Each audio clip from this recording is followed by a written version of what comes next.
Assalamualaikum warahmatullahi wabarakatuh. Hukum waris. Pada kesempatan kali ini saya akan membahas tentang hukum waris menurut perspektif Islam. Dan saya akan membahas dari buku yang sudah saya baca. Tapi sebelum kita memasuki materi, izinkan saya perkenalkan diri. Perkenalkan, nama saya Muhammad Iqbal Prasetya. Berni belakang 083. Baik, kita masuk materi. Setiap manusia yang hidup pasti akan mengalami kematian. Yang di bawah hanyalah amalan selama hidup di dunia. Jadi harta-harta itu tidak penting, semua itu fana. Yang terpenting hanyalah ibadah. Sekian dari saya. Wassalamualaikum warahmatullahi wabarakatuh.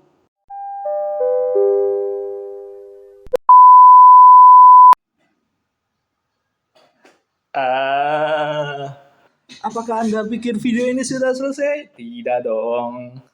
Memang di dunia itu yang penting amalan, tapi sementara harta kekayaan ditinggalkan untuk orang-orang yang masih hidup. Harta kekayaan inilah biasa disebut dengan warisan. Warisan dapat berupa harta kekayaan atau utang yang ditinggalkan oleh orang yang meninggal. Ketika seorang meninggal dunia, seringkali terjadi sengketa atau permasalahan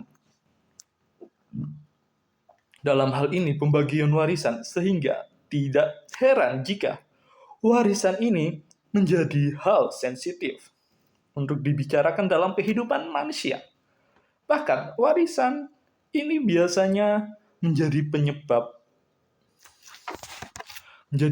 terjadinya pertikaian atau konflik dalam keluarga. Hubungan keluarga retak hanya karena persoalan warisan dan pembagian yang dinilai tidak adil. Maka dari itu, Islam hadir sebagai solusi untuk mengatur dan membagi warisan secara adil. Ya, adil. Di dalam Islam terdapat hukum dan syarat-syarat bagaimana warisan dikelola dan dibagikan kepada ahli waris atau penerima warisan. Pengertian warisan menurut Islam.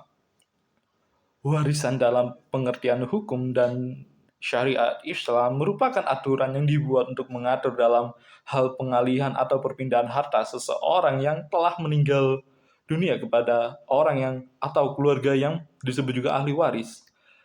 Dalam kompilasi hukum Islam pada pasal 171 yang menjelaskan tentang memiliki pengertian.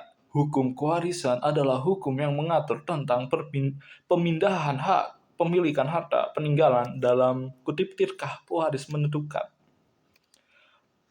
menentukan siapa yang berhak menjadi ahli waris dan berapa bagian masing-masing. Di dalam buku hukum waris Islam juga tertera aturan dalam menentukan siapa yang akan menjadi waris, jumlah bagian dari masing-masing ahli pewaris, hingga jenis harta waris atau peninggalan apa yang diberikan oleh orang yang meninggalkan ahli waris, orang yang meninggal kepada ahli warisnya. Banyak makalah hukum waris Islam yang mengatakan bahwa Al-Quran memang menjadi landasan utama sebagai dasar hukum dalam penentuan pembagian waris. Hal tersebut tercermin dari penjelasan hukum waris yang sangat rinci dan detail di dalam Al-Quran. Pengelompokan ahli waris dalam hukum Islam. Melihat dari rincian bab dan pasal pada buku hukum Islam, dalam kompilasi hukum Islam, ahli waris diartikan sebagai orang yang mempunyai hubungan perkawinan atau hubungan nasab dengan pewaris yang meninggalkan dunia. Tentunya orang tersebut juga beragama Islam, serta tidak terhalang hukum untuk ketika akan menjadi ahli waris. Dalam hukum waris Islam, penggolongan kelompok ahli waris tersebut diatur dalam pasal 174 berbunyi,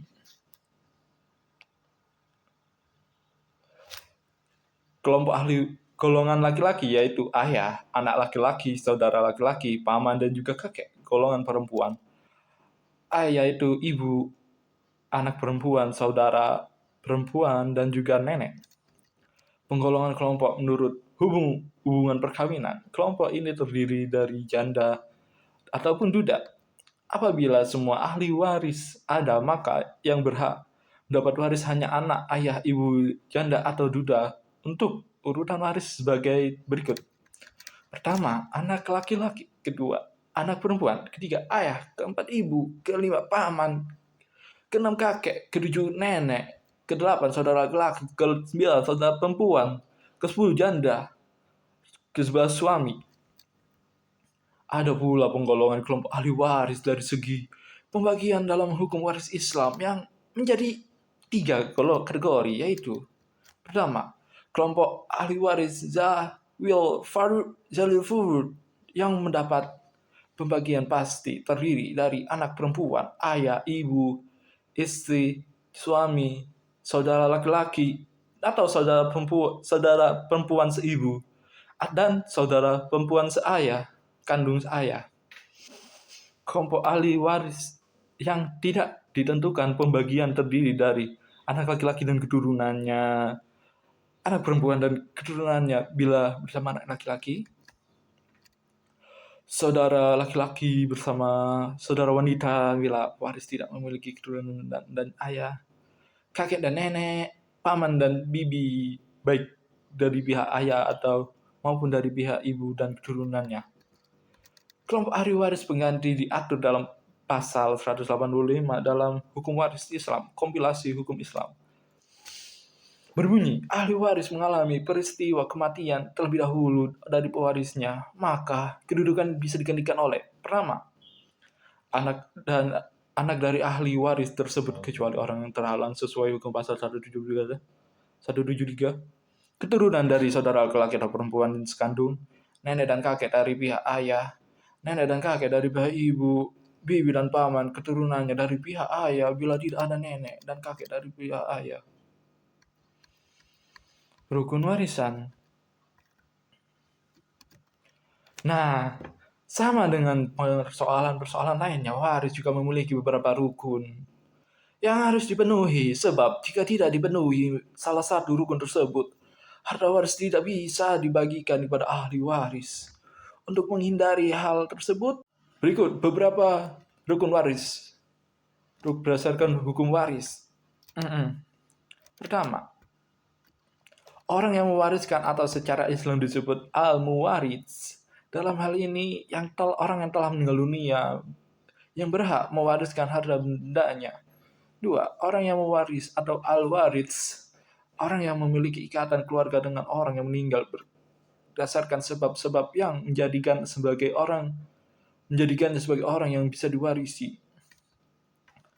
Lalu yang terakhir, harta waris atau al-maruj merupakan harta benda yang ingin diwariskan karena ditinggal oleh mayit setelah peristiwa kematiannya.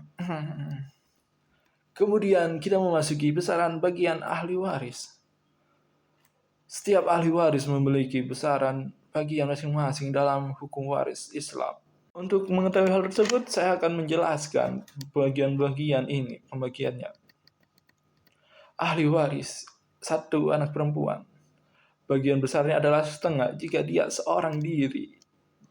2 atau lebih anak perempuan dapat 2/3 bersama-sama. Anak perempuan bersama dengan laki-laki 2/1, 2 untuk laki-laki dan 1 untuk perempuan. Ayah dapat 1/3 atau 1/6 bila tidak ada keturunan, dia dapat 1/3. Bila ada keturunan, dia dapat 1/4. Ibu dapat 1/6 bila ada keturunan atau saudara dengan jumlah 2 atau lebih. Lalu dia mendapat 1/3 jika bila tidak ada keturunan. Ibu 1/3. Sisa dari duda atau janda bila bersama dengan ayah. Duda 1/2 atau 1/4. Jika dia dapat 1/2 bila tidak ada keturunan. Lalu 1/4 bila ada keturunan. Janda dia dapat 1/4 bila tidak ada keturunan. Lalu mendapat 1/8 bila ada keturunan. Saudara laki-laki dan perempuan 1/6 atau 1/3 jika ada keturunan dan ayah masing-masing atau bila jumlah 2 atau lebih bersamaan. Saudara kandung seayah 1/2 atau 2/3. Bila sendiri, dia mendapat 1/2. Bila jumlah 2 atau lebih bersama-sama, dia dapat 2/3. Saudara laki-laki seayah 2/1 dengan saudara perempuan. Pengganti tidak melebihi dari ahli waris. Jadi itulah gambaran contoh perhitungan waris berdasarkan hukum Islam. Hukum waris Islam yang mungkin akan membantu kamu ke depannya dalam hal pembagian waris. Demikian bahwa banyak sekali hal-hal terkait hukum waris Islam di Indonesia. Mungkin sekian dari saya. Sekian dari saya. Wassalamualaikum warahmatullahi wabarakatuh.